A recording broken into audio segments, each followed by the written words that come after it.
This is the AN-602 Tsar Bomba, the most powerful nuclear weapon ever detonated. Built by Soviet engineers at the height of the Cold War, it had a destructive yield of 50 megatons of TNT, far greater than any bomb ever tested. In this film, we explore whether such a weapon was ever practical, and whether it could have changed the balance of global power. We'll focus on its test, from preparation to detonation and its aftermath. The Tsar Bomba was an aerial hydrogen bomb, massive in scale. It measured around 26 feet in length and approximately 6.9 feet in diameter, roughly the size of a London double-decker bus. It weighed close to 54,000 pounds. Its outer casing was made of steel and lined with beryllium. Inside, a synthetic thermal insulation layer helped maintain stable temperatures for its highly sensitive nuclear components. At the front of the bomb was a control module protected by a reinforced casing connected to radio rangefinder antennas and barometric sensors. The tail section featured aerodynamic fins for stability during descent, along with a compartment containing a multi-stage parachute system. To deliver such a massive weapon, the Soviets modified a strategic bomber, the Tupolev Tu-95, specifically a special version known as the Tu-95V. The aircraft had to be heavily redesigned. Its bomb bay was enlarged significantly, and internal fuel tanks were removed to create space. A specialized mounting system was installed to secure the bomb directly to the aircraft's structural frame. Even then, the bomb could not fully fit inside. It had to be carried partially exposed. The aircraft itself was coated in a special white reflective paint, designed to protect it from the intense thermal radiation of the explosion. Defensive weapons were removed and replaced with sensors to measure shock waves and heat. Once preparations were complete, the aircraft was ready. The stage was set for one of the most powerful explosions in human history. The modified Tu-95V took off from Olenya Air Base, located on the remote Kola Peninsula in northern Russia. From there, it climbed to an altitude of around 6 miles and began its journey toward the test site.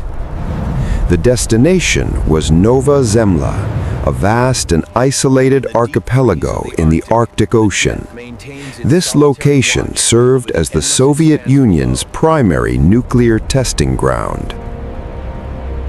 The specific drop zone, known as Zone S, was located near Mityushikha Bay. Nearby settlements had been evacuated in advance, though the scale of what was to come would still exceed expectations. At 11:32 a.m. on October 30th, 1961, the Tu-95V reached the target area. The bomb was released. Immediately, its parachute system deployed. This was not a standard descent. It was a carefully engineered sequence designed to slow the bomb's fall and give the aircraft time to escape. The system included multiple stages. First came a small drogue parachute, which deployed larger canopies in sequence. Eventually, a massive main parachute opened, covering an area of over 17,000 square feet, one of the largest ever used. This slowed the bomb's descent for approximately 188 seconds. That time was critical. It allowed the aircraft to travel nearly 28 miles away from the blast zone before detonation. The bomb was programmed to explode at an altitude of about 13,000 feet above the ground. This height was chosen to maximize the blast effect while reducing radioactive fallout. As the bomb descended, onboard sensors continuously measured altitude using both radio signals and barometric pressure. Once the correct conditions were confirmed, the internal safety mechanisms were disengaged. Inside the bomb, a complex sequence was about to begin, a chain of nuclear reactions designed to unleash an almost unimaginable amount of energy. The detonation sequence began with the primary stage, a fission reaction. Inside the bomb were two plutonium cores positioned at opposite ends. Each was surrounded by high explosive material designed to compress the core inward with extreme precision. When triggered, a network of high-voltage systems ensured that all detonators fired within a fraction of a microsecond. This precise timing was critical. Even the smallest delay could disrupt the chain reaction. The explosion compressed the plutonium cores until they became supercritical. At that point, a rapid chain reaction began, splitting atoms and releasing enormous energy in the form of heat, gamma radiation, and neutrons. Temperatures reached tens of millions of degrees, hotter than the core of the sun. This energy then triggered the secondary stage, the fusion reaction. Inside this stage was lithium deuteride, a material that produced tritium when bombarded by neutrons. Under extreme heat and pressure, hydrogen isotopes fused together, releasing even more energy. This fusion stage dramatically increased the bomb's power. Originally, the design included a casing made from uranium, which would have pushed the yield to around 100 megatons. However, Soviet physicist Andrei Sakharov ordered it to be replaced with lead. This decision reduced the yield to 50 megatons, but also reduced radioactive fallout by about 97%. As a result, the Tsar Bomba became one of the cleanest high-yield nuclear devices ever tested. All of this happened in less than a second.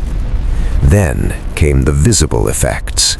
A flash of light brighter than the sun. The explosion produced a fireball roughly 4 to 5 miles wide.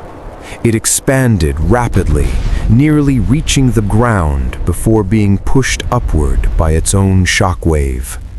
Moments later, a massive mushroom cloud formed, rising between 40 and 42 miles into the atmosphere.